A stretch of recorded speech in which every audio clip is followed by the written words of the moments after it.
We will have an introduction. So the Lord be with you. Almighty God, thank you for the people gathered here. Thank you for your presence among us.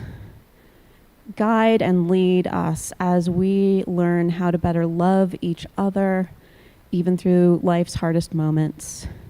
Bring us joy, bring us laughter, bring us relationship and community. All this we pray in the name of your Son, our Savior, Jesus Christ. Amen. Thank you. I'm going to ask Amy Davis. Everybody say good morning, Amy.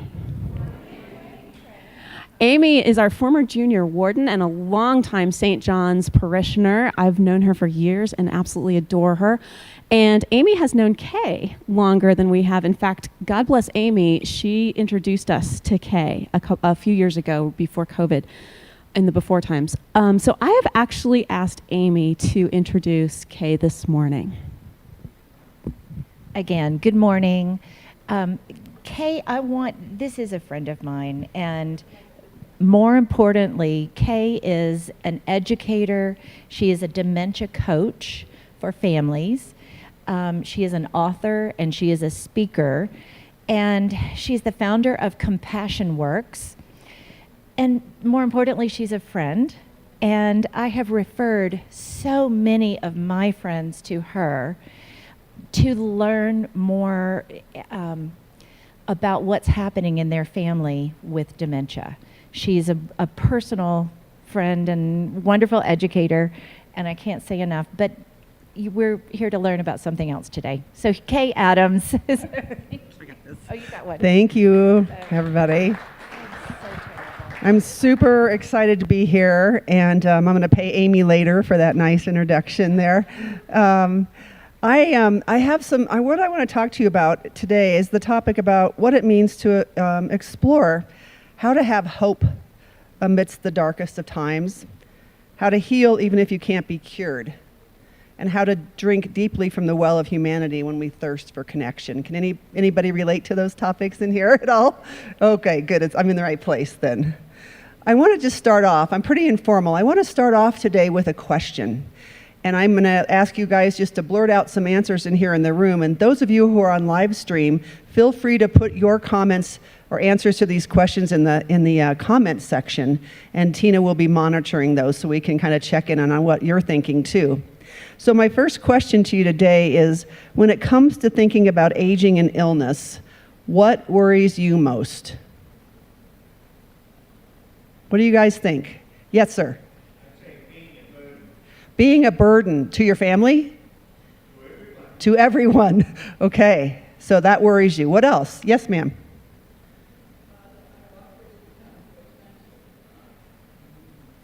Your walkers become too expensive?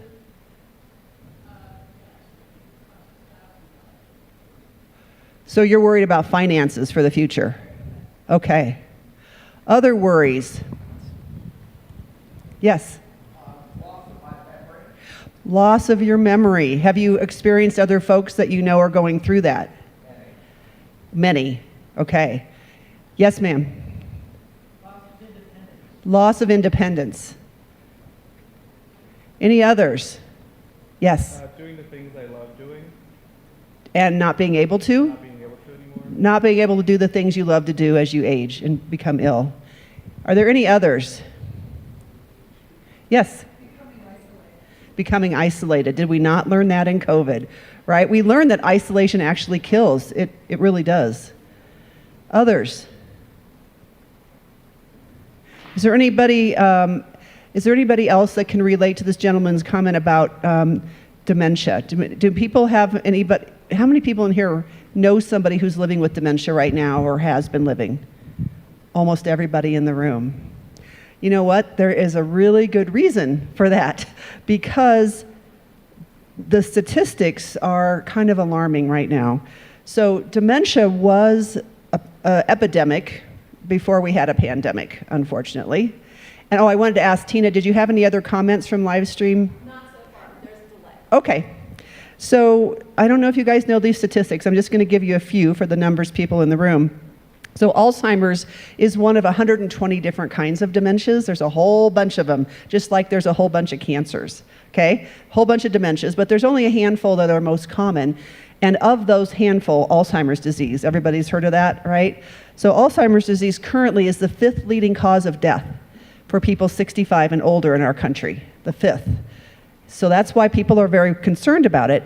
And right now, in 2021, the estimated number of people who were living with Alzheimer's was 6.2 million in our country.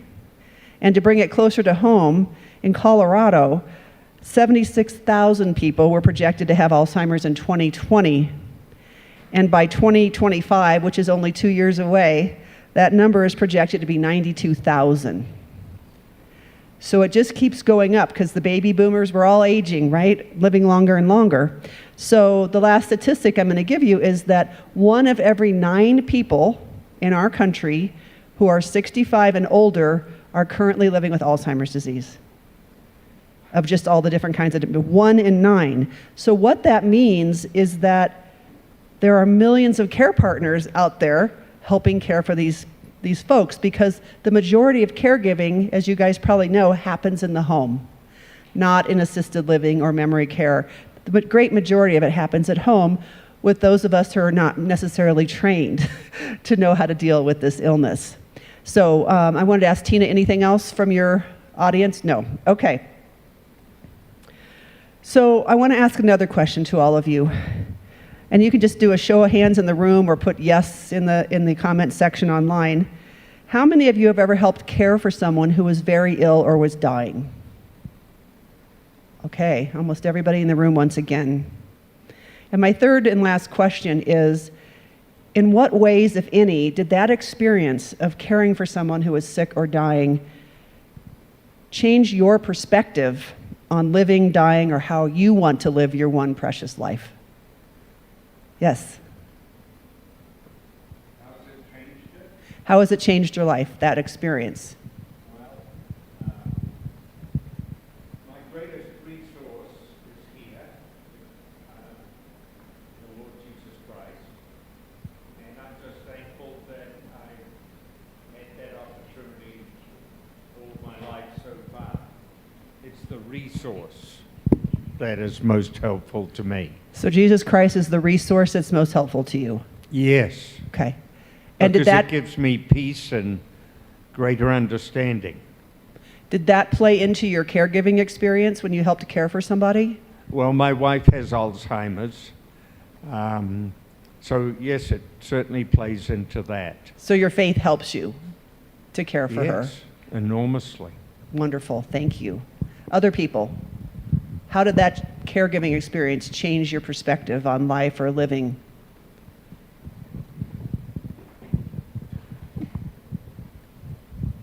Okay, I hate to quote a country song in this company, but I am trying to live like I'm dying. Does that make any sense? I'm trying to make every day important, every relationship, every interaction more important, rather than just, oh, let's just get through this week. Thanks, Amy. Anybody else? If you were changed in some way by your caregiving experience, raise your hand. When you took care of somebody, so most of you. So I can tell you, I'm a clinical social worker, but I've been a medical social worker for over 20 years. And I worked in hospice for over 8 years. I worked in geriatrics. I worked in palliative care. And now I have my own dementia coaching and education business.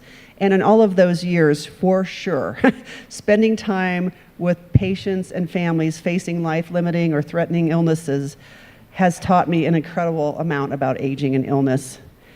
And my best teachers have been the patients, the families, and the other professionals that I've been mentored by and learned from all these years. Because of them, I am learning, I haven't mastered this yet, but I am learning to cultivate hope amidst uncertainty. And I feel like all of us have been living in great uncertainty for a minimum of 3 years, right? We're still not out of that. Discover healing even when there's not a cure. And to think long and hard about the choices I make in my own life and the legacy I hope to leave someday. So I spent over 8 years in hospice, and when I did, all the folks that my team helped take care of lived in nursing homes, assisted livings, and memory care, and the average age range was 75 to 103. So a lot of those folks were living with some sort of memory change or dementia, and often in addition to cancer or lung disease or heart disease. And working in those intimate environments for that extended period of time provided me a great education about a lot of diseases, but an even better understanding about the wide variety of responses people have when death comes knocking on their door or on the door of someone they love. I learned a whole lot about that. There are really hundreds of lessons I gleaned from being a bedside witness all those years, but I want to share some of the 3 of the most powerful lessons that I've learned that I wrote about in my book with you today. And those lessons include the power of positivity, the power of forgetting, and the power of forgiveness. And I will save about 15 minutes at the end for Q&A. So the first lesson is about the power of positivity that I learned from one of my dearest and favorite patients ever, and her name was Trudy. And I'm going to share a little bit about Trudy's story from my book with you today. And this story is called Going to the Well. I remember the first time I laid eyes on Trudy. She was sitting in her wheelchair, a blanket draped on her lap, in the tiny, dilapidated nursing home where she'd been sent for rehab therapy following her recent release from the hospital. The sun was shining brightly on Trudy's face when I knocked on the door to introduce myself. She looked up and greeted me with the warmest brown eyes and smile I'd ever seen, which instantly transformed the dour mood I'd been in prior to that moment. I had spent most of my day driving from one intense hospice visit to another in unrelenting Denver traffic before arriving at Trudy's room, and the stress of it had taken a toll on my frazzled nerves. Trudy had just been admitted to our hospice program after being diagnosed with inoperable rectal cancer the week before at the age of 78.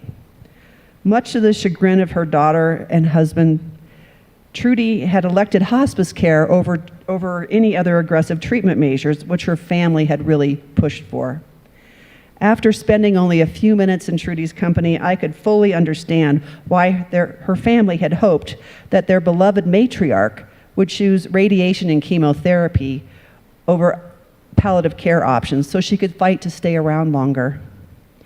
Trudy explained, "Richards and my daughter tried their best to convince me to go the treatment route and get whatever radiation and chemo my doctor wanted to give me to buy me some time. But that just didn't make a lick of sense to me when there's no cure in this cancer. Even if I put myself through all that, why would I want to spend the last weeks or months of my life feeling sick and beaten down from all that medical mumbo-jumbo in order to buy myself a few extra days on this earth? I just as soon enjoy every day I have left and skip all that needless suffering in between." Trudy and I spent a lot of time together, as did everybody else on the hospice team.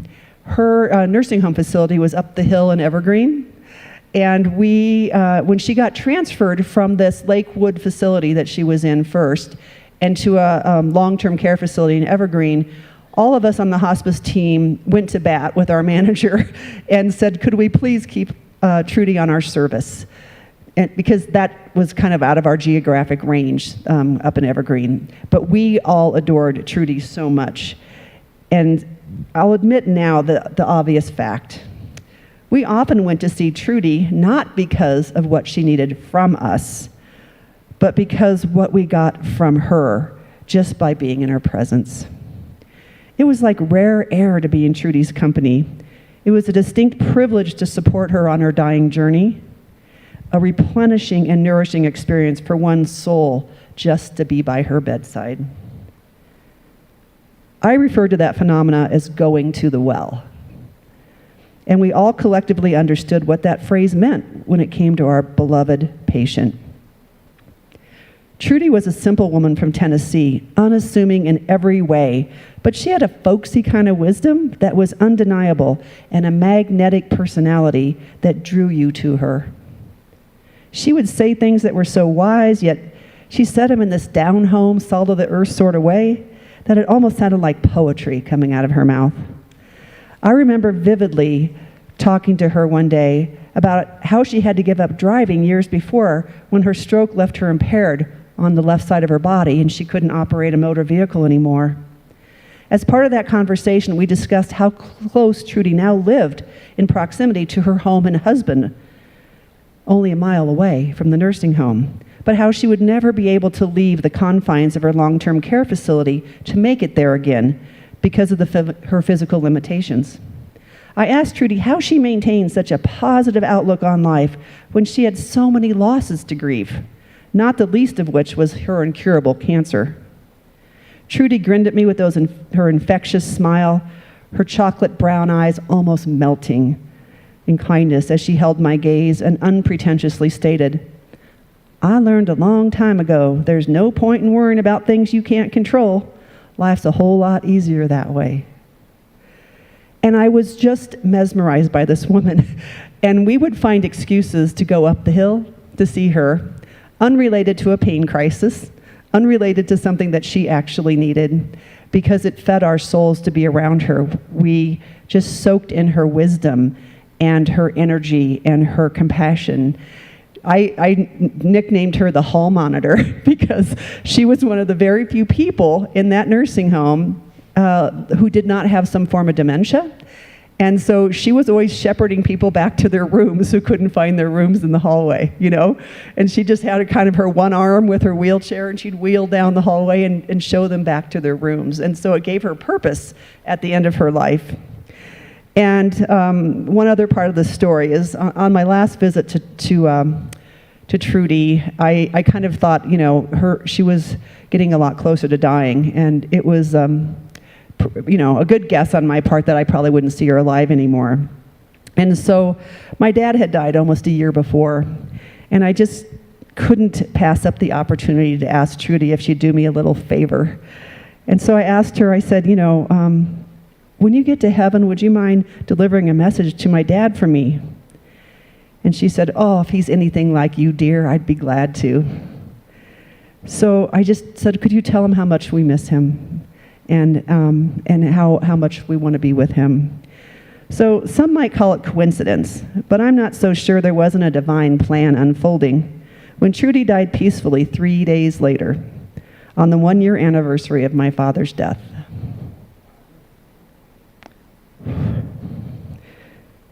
So when I remember and honor my papa, every year on that sacred date, I also remember Trudy and feel confident that my message was delivered to Dad in style. So that was my first teacher, was Trudy, about the power of positivity, right? She had a basketball-sized tumor in her belly, never any pain. Never any complaining, and I don't know that I have that same constitution, truthfully, but this is why I recorded these stories in my book, because I had so many great teachers that I learned from who faced life-threatening illnesses in remarkable ways.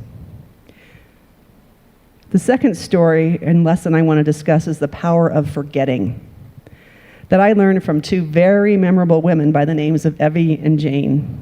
I wrote about this in my vignette from the book entitled The Unlikeliest of Friends, which I think is probably my favorite story in the book. I just wish my friend Catherine was here to read it in her actress New York and Southern style. But I'll do my best in the Southern. So Evie and Jane lived across the hall from one another in a memory care unit in Lakewood, which I frequently visited on a weekly basis during my hospice rounds. Evie was always fashionably dressed in an elegant blouse and pants with perfectly coordinated accessories and patent leather shoes. She had an unmistakable New York accent and a rapid cadence of speech. Evie's son mailed her bagels from her favorite Jewish bakery in New York City every single week, and she delighted in this. Evie was admitted under our hospice under the primary diagnosis of congestive heart failure, but she had a secondary diagnosis of Alzheimer's disease. Directly across the hall from Evie's room was a woman named Jane. Jane was raised in the hollers of West Virginia, in a town so small you could spit from one end of it to the other. Jane dressed in jeans, checkered button-up shirts, and sensible shoes. She was the antithesis and flashy in every sense of the word, but in her charming, no-nonsense kind of way. Jane had been diagnosed with vascular dementia, resulting from a series of strokes that had happened a few years earlier. With the brain changes resulting from her strokes, Jane couldn't fully comprehend that she was living in a neighborhood designed specifically for people with dementia. But she was savvy enough to catch on that there was something different about her fellow residents.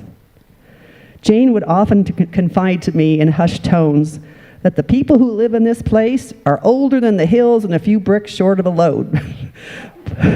But she didn't seem to mind their company one bit. In fact, the person's company she enjoyed the most was the one she seemingly had the least in common with in the whole unit, Evie. On the surface, these two women didn't seem to have much of anything in common aside from having dementia and living in the same hallway.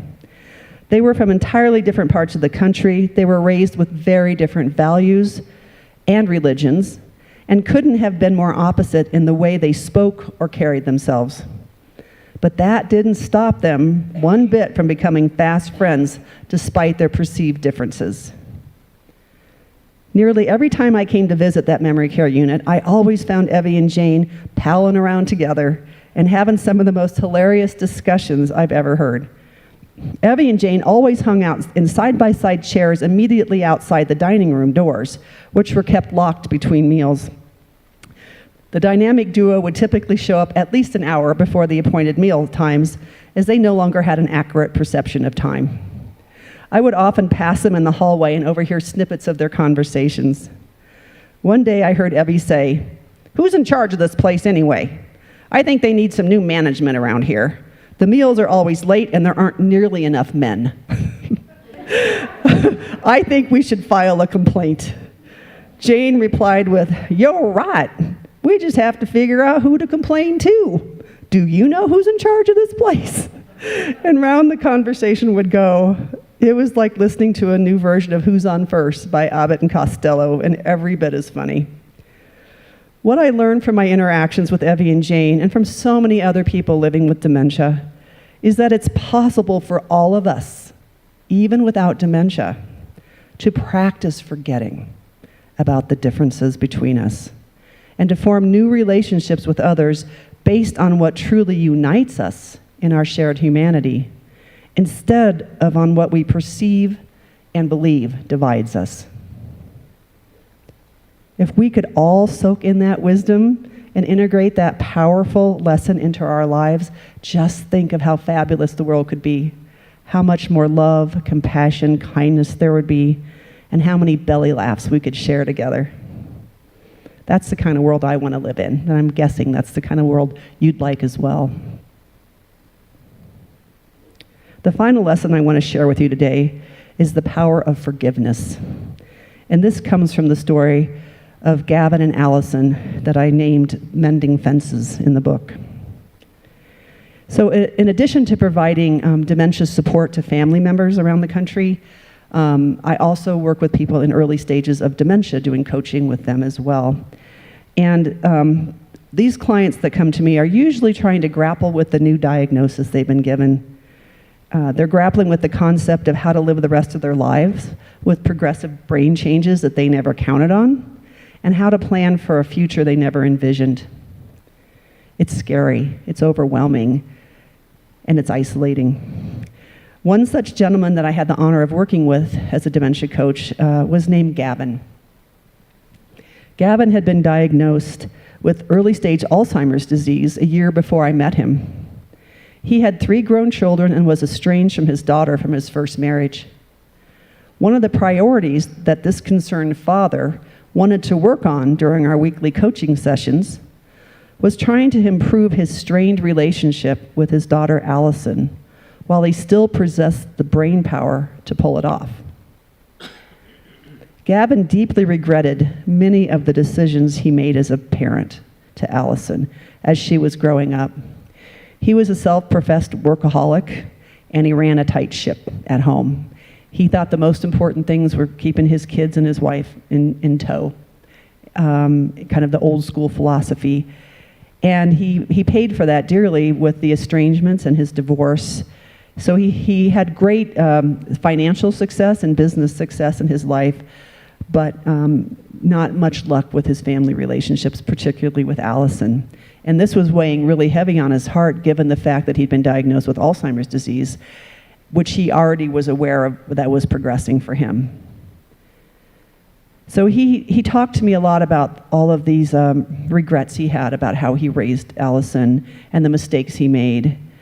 And he was already noticing changes in his short-term memory and in his ability to put sentences together. This was a man who was extremely articulate, one of the most powerful business leaders in our state at one point, used to being in front of huge crowds to talk, and he was having trouble word finding, forgetting certain names and nouns and things like that. So he knew he kind of had a limited window of opportunity to try to really make amends with his daughter. So I learned that it had only been in a couple of years that Allison had begun to reach out to her dad at all through an occasional email or phone call. And Gavin wanted to capitalize on this positive turn of events in hopes of improving his connection with his daughter in a thoughtful and timely manner. So he was aware that these brain changes were starting to really affect his ability to communicate effectively, which was so frustrating for him. So he was anxious to find ways to begin to repair the damage of the past and make amends with Allison before his cognition got even worse. He referred to this mindful healing process as mending fences. And he wanted to mend as many fences as possible with his firstborn child before his window of opportunity permanently closed. So we talked about different options he had about trying to reach out to Allison. He was petrified of all of them. But he decided that the best course of action towards meeting this goal of mending fences was to write a heartfelt letter to his daughter. And he insisted on writing it handwritten. He had beautiful handwriting, just beautiful handwriting. And so he wanted to handwrite it all. And it took him the course of a week, I think, writing and rewriting and writing again. And in this letter that he read to me before he mailed it off to her, he owned his mistakes of the past. He asked for her forgiveness and openly confessed his hope of repairing their relationship while he still had the mental capacity to carry on a good conversation. So Gavin mailed his letter off to Allison with the fervent wish that she would receive it in the spirit in which he had intended, and with a prayer that perhaps she might even write him back. And I have to say, I was as nervous as he was when he wrote that letter and put it in the envelope. But remarkably, Allison responded quickly to Gavin's outreach with a letter of her own. In her honest correspondence to her father, she forgave her dad for his transgressions of the past. She took responsibility for her part in their estrangement, and she asked for her father's forgiveness as well. She wanted to heal the broken bonds between them before dementia erased the possibility from both of their minds. It was one of the most beautiful and gratifying moments I've experienced in all my years as a dementia coach. I sobbed with him when he read me that letter that day. And I want to share the last few paragraphs of Gavin's story here with you. I can't be certain what will transpire in Gavin's and Allison's relationship in the future, but I feel confident that the resolution they are both looking for will eventually come. The sheer magnitude of Gavin's love for his daughter, combined with his deep-seated intention of true reconciliation, is nothing short of amazing. However, it also gives me pause as I reflect upon my own history, actions, and relationships.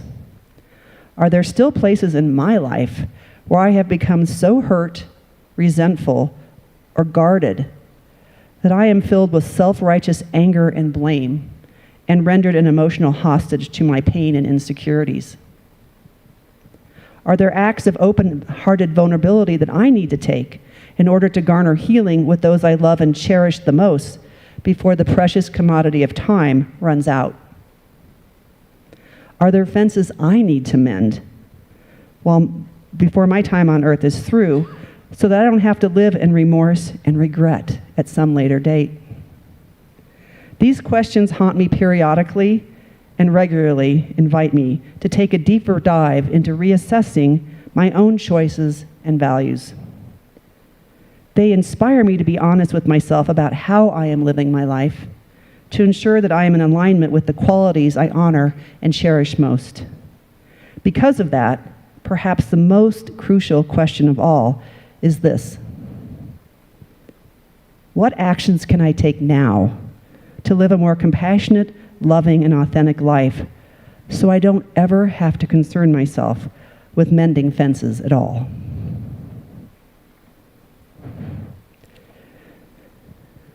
So I invite us all to think about that question now and later and reflect on that, because it is a very deep question that I think all of us could benefit from time to time. So now I'd like to open it up for some discussion, and those of you that are live streaming, you can put your answers to the questions in the comments section. But what I would like to know is if any of you in the room, based on anything I've said or talked about, had any ahas or things that struck you, or things that you want to share about what we've talked about so far.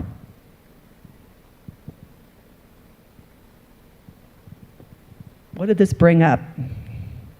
I've seen a lot of emotion on faces.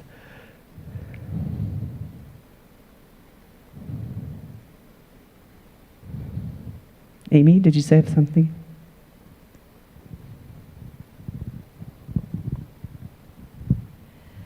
Honestly, Kay, the middle story reminds me of the division in our country right now politically, and it also reminds me that we can overcome those political differences to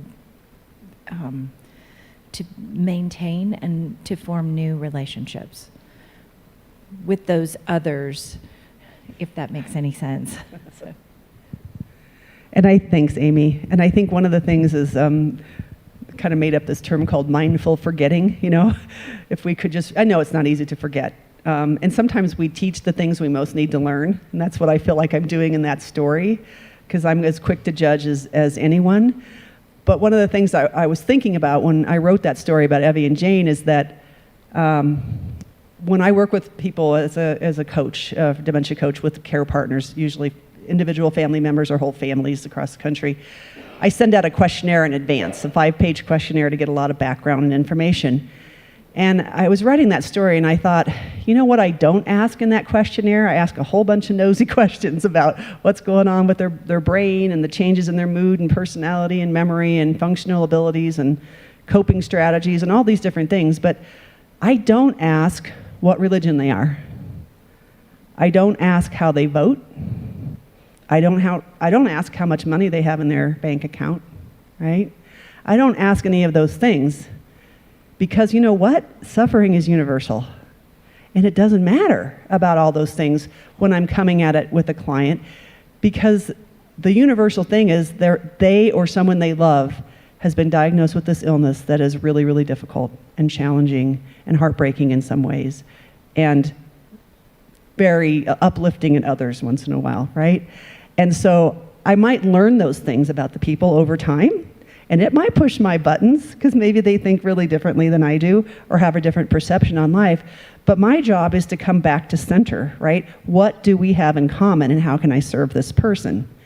And so it's just like, if I could just replicate that outside of my work life, I'd be in good shape, because I don't always do that either, right? How about the rest of you? Can you relate to that?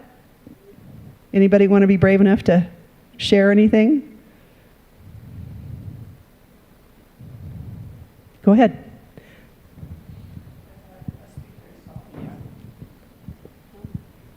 One of the stories that came to my mind out of my personal experience recently is I've got a friend who's going through debilitating pain. Hold that mic just a little closer, will you? Okay. This friend of mine has been really changed over the last 2 years through chronic pain, different back pain, other things, and how that has contracted her life and how hard it is to interact with her and how unreachable she is to me.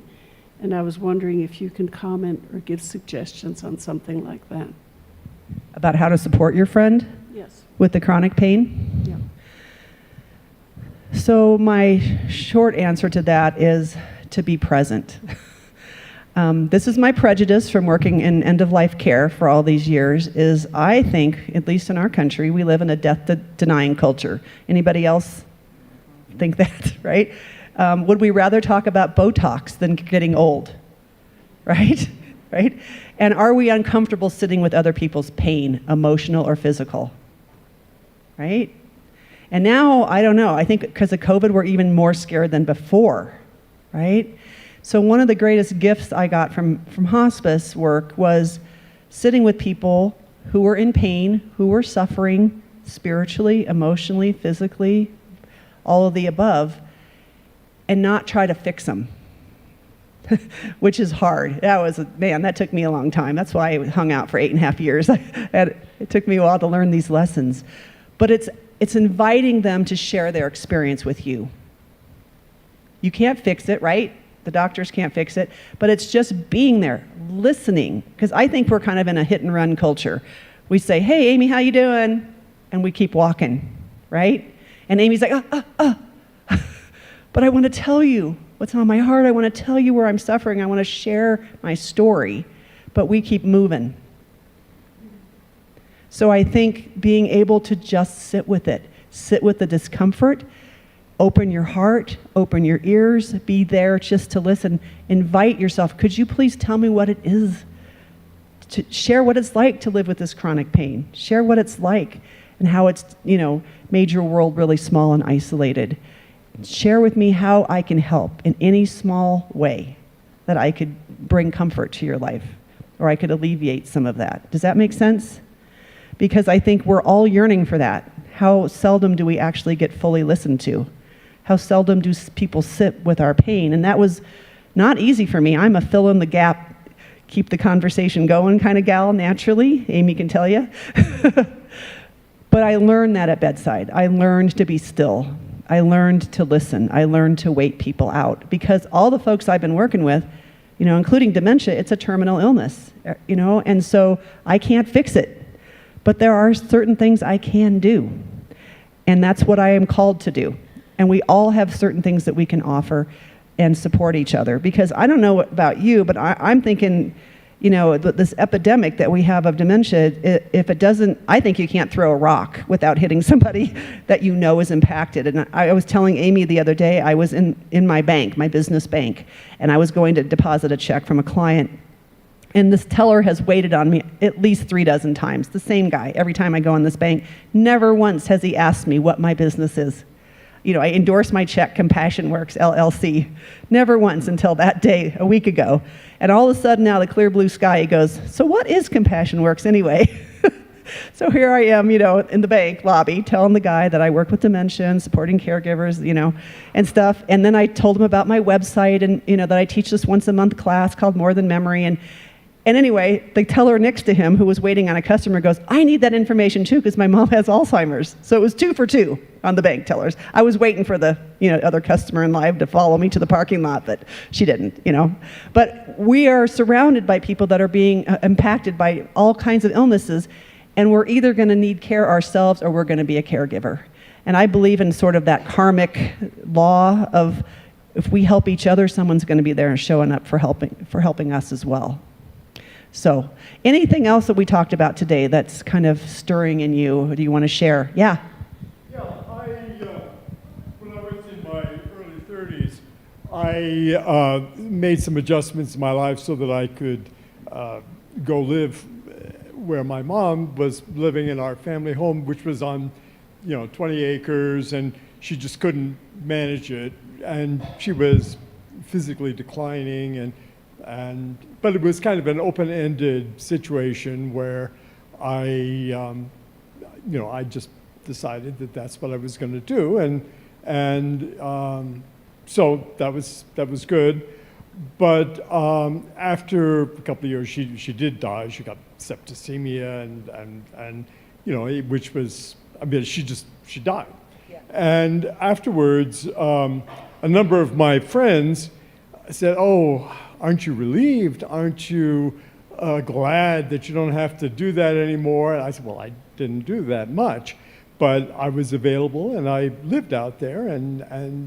But in the end, what I came away from was that I got a lot more out of it than I gave. And that it did change me in as much as I think it probably improved my character some. But I know that I got more out of it than I gave. Wonderful. You got more out of that experience than you thought. And it's a hard one. It's not an easy road. But I do think there's a give and take, that when people can show up and help us and we can be grateful in our acceptance, which is a hard lesson too, right? Asking for help and accepting. It is a two-way street. It's a feel-good, right? You get a benefit of someone's helping you and they feel good. It's the same endorphins that we get on either side of that. But being able to just, not wait for people to ask us, but to anticipate their needs and to reach out to them on this really human level, I think is what's missing a lot right now in our world. Have time for one more comment or so, or question? Anybody else that's wanting to share? So, yes, ma'am.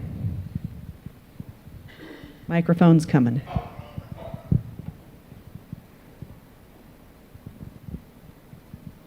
My biggest concern is that my husband is my caretaker.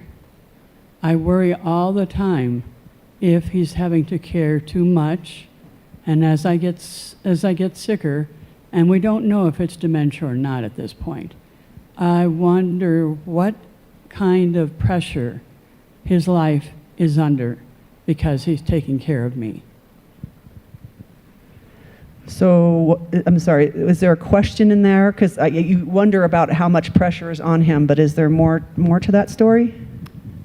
I think that's the big question. So, caregivers have certain burdens, and I know somebody said, I don't want to be a burden to anybody, right? But it depends on how we define burden. If we are taking care of a loved one that's in our family or our family of friends or however we define that, there's an act of love, there's an act of responsibility, and duty is part of it. But I think people can get a lot of benefit out of it. The other part of it is, I would say, what needs to happen for your husband and other people is to invite people into that caregiving circle. I know for sure in dementia, I have yet to meet a family that could care for somebody with a dementia in particular till the end of their life without help, unless they died suddenly of something else, a fall, an infection, a pneumonia, or something else happened, or another illness like cancer came along. And so regardless, I think what we do a lot in our culture is say, well, I took my wedding vows, or I'm the daughter, or I'm the son, or whatever, and so I just need to do everything for this person.